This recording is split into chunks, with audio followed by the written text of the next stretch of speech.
ভারতীয় জনতা পার্টি আরকেপুর মণ্ডলের উদ্যোগে একে যোগদান সভা অনুষ্ঠিত হয় বদরমুকাম ময়দানে।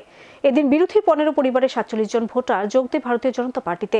তাদেরকে দলে বরণ করে নেন অর্থমন্ত্রী প্রণজিৎ সিংহ রায়। ভারতীয় জনতা পার্টি 31 আরকেপুর মণ্ডলে 26, 27 ও 29 নং বুথের উদ্যোগে একে যোগদান সভা অনুষ্ঠিত হয় বদরমুকাম ময়দানে।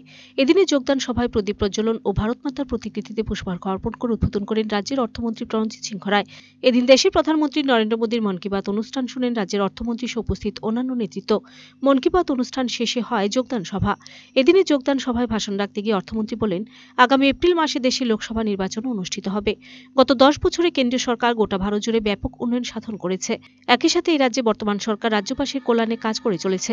রাজ্যের বর্তমান এই উন্নয়ন যেভাবে রকেট গতিতে সামনের দিকে এগিয়ে যাচ্ছে, সেরকম উন্নয়ন বিগত বাম সরকারের আমলে দেখতে পায়নি রাজ্যবাসী। সরকারি প্রকল্পের সুযোগ সুবিধা পেতে গত বাম সরকারের আমলে মিছিল এবং মিটিংয়ে যেতে হতো ভোটারদের, কিন্তু বর্তমান সময় এই ধরনের মিছিল মিটিংয়ে কখনোই যেতে হয় না। তাই রাজ্যের উন্নয়নে সামিল হওয়ার জন্য এবার বিরোধী বাম দলের 15 পরিবারের 47 জন ভোটার যোগ দেন ভারতীয় জনতা পার্টিতে। তাদেরকে দলে বরণ করে নেন অর্থমন্ত্রী প্রণজিৎ সিংহ রায়। এতটুকু বলতে পারি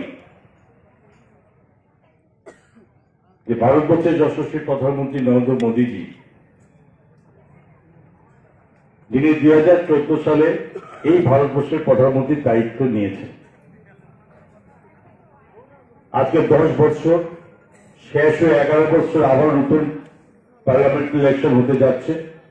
খুব সম্ভবত সেটা এপ্রিলে হবে। তো আমাদের প্রশ্ন হচ্ছে, ভারতবর্ষের স্বাধীনতা হয়েছে আমাদের প্রায় 76 বছর অতিক্রান্ত করেছে।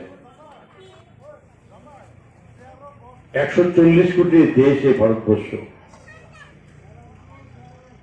এবং আগেও বিভিন্ন সরকার যারা ছিলেন তারাও বিভিন্নভাবে দেশের মানুষের স্বার্থে যে কোনো যোজনায় নেন না কেন,